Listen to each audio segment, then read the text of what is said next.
لڑکے نہیں چاہتے کہ جہیز کے خلاف بولا جائے۔ لڑکیاں دوسری شادی کی افادیت پر تقریریں نہیں سننا چاہتی۔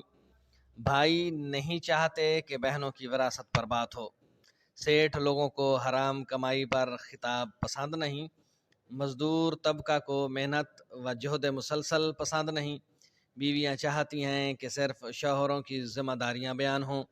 شوہر چاہتے ہیں کہ صرف ان کے ہی حقوق پر بات ہو۔ والدین حقوق والدین پر خطاب چاہتے ہیں، اور اولاد چاہتی ہے کہ والدین کی تربیت اور ذمہ داریوں پر بات ہونی چاہیے۔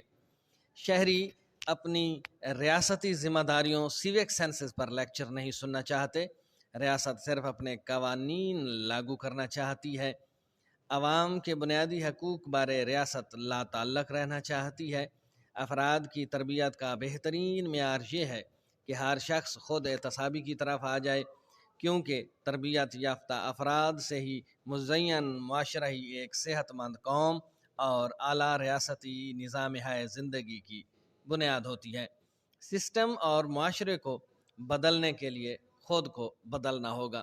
ہم سب ہر وہ بات سننا چاہتے ہیں جو ہمارے مفاد کی ہو، اور ہم وہ باتیں سننا نہیں چاہتے جو ہمارے خلاف جاتی ہیں۔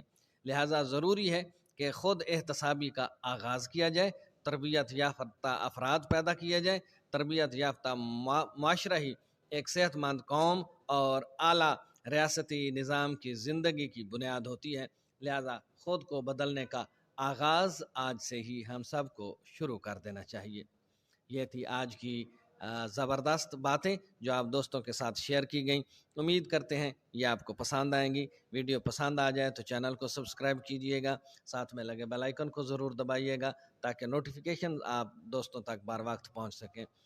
لائک بھی کیجئے گا، شیئر بھی کیجئے گا، اور اب تک کے لیے اتنا ہی۔ ملتے ہیں نئی حکایت، نئی کہانی، نئی خبر اور نئی موٹیویشنل ٹاکس کے ساتھ۔ تب تک اپنا خیال رکھیے گا، اپنی دعاؤں میں یاد رکھیے گا۔ اللہ ہم سب کا حامی و ناصر ہو۔